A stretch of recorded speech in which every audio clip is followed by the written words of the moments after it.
ইঠালি বা পিঠুলি। উত্তরবঙ্গের বিখ্যাত মূলার শাক দিয়ে এই রেসিপিটি কে কে খেয়েছেন আমাকে অবশ্যই জানাবেন। আজকে এই রান্নাটি আপনাদেরকে করে দেখাবো। তো প্রথমে আমি নিয়ে নিচ্ছি চিংড়ি মাছ, চালের গুঁড়ি আর মূলার শাক কুচি কুচি করে কেটে নেওয়া, আর কাঁচামরিচ, পেঁয়াজ, রসুন কুচি। এই রান্নাটি ট্রেডিশনালি কিন্তু কুচো চিংড়ি বা ছোট চিংড়ি দিয়ে করা হয়। আমার ঘরে আজকে সেটা ছিল না দেখে আমি বড় চিংড়ি ছোট ছোট করে কেটে নেব। তো তার আগে আমরা চালের গুঁড়ি দিয়ে একটু সামান্য লবণ আর পানি দিয়ে এই মিক্সটা করে নিচ্ছি। এটার থিকনেসটা আপনারা যে কোনো ভাবেই রাখতে পারেন, সমস্যা নেই, কারণ এটা তরকারির শেষে আমরা দিয়ে নেব।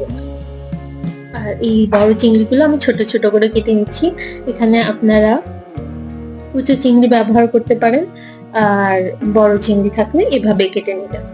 তো আমি চিংড়িগুলো কেটে এগুলোকে হালকা ভেজে নেব।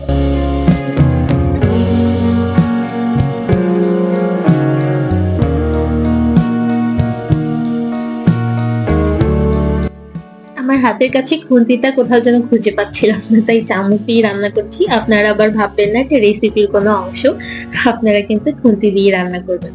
তো এখন আমি বড় একটা কড়াইয়ে কুচি করে না এই মূলার শাকগুলো দিয়ে নেব।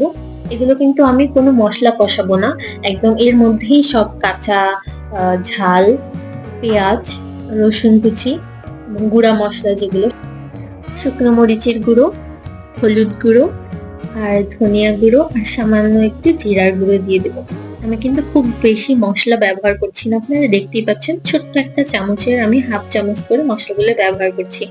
এই রান্নাটিতে খুব বেশি মশলা ব্যবহার করতে হয় না, এমনিতেই খেতে এটা অনেক সুস্বাদু হয়ে থাকে।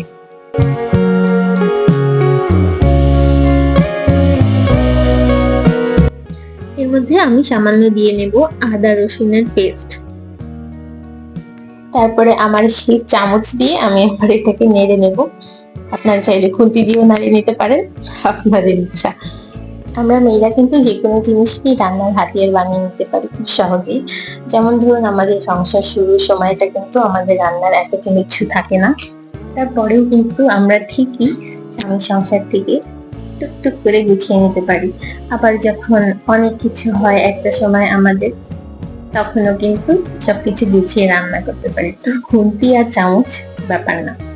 তো এখন আমি এটার মধ্যে ভেজে নেওয়া চিংড়ি মাছগুলো দিয়ে এটাকে ঢেকে রেখে দেবো।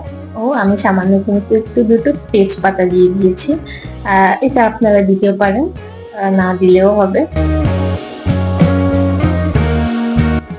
ঢাকনাটা তুলে যখন দেখবেন শাকগুলো প্রায় সেদ্ধ হয়ে গেছে, ওই সময় আমরা যে চালের ব্যাটারটা তৈরি করে রেখেছিলাম এটা ধীরে ধীরে দিয়ে দেবো। এটা কিন্তু একবারে দিতে যাবেন না, সামান্য করে করে দিয়ে নেবেন।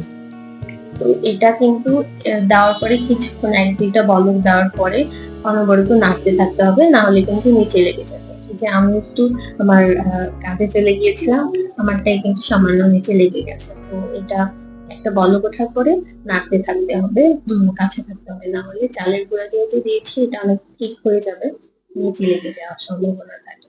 তো এটাকে আমি এখন নামিয়ে নিয়েছি। যখন এটা একটু আঠালো হয়ে যাবে তখন এটা আমরা নামিয়ে নেব।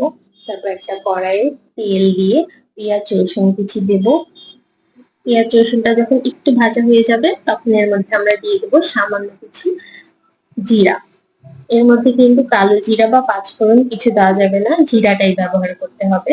এটাতে একটা অন্যরকম ফ্লেভার আসে, যেটা পাঁচফোড়ন দিলে আপনারা সেই মজাটা পাবেন না। তো জিরাটা যখন একটু ভাজা ভাজি হয়ে যাবে তখন আমরা এইটাকে নামিয়ে রাখা সেই মূলার তরকারির মধ্যে দিয়ে দেবো। বাগারটা দিয়ে নেওয়ার পরে হালকা নাড়াচাড়া করে আমরা এটাকে ঢেকে রেখে দেব 10-15 মিনিটের জন্য। এতে করে এই বাগারের যে ফ্লেভারটা পুরো তরকারিটাতে মিশে যাবে এবং অন্যরকম একটা টেস্ট চলে আসবে। তো এই তো রেডি হয়ে গেল আমাদের মূলার পিঠুলি।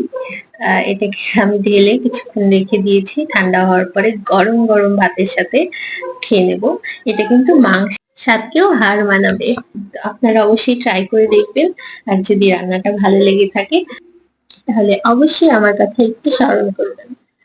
তো আজকের মতো এখানেই, আল্লাহ হাফেজ।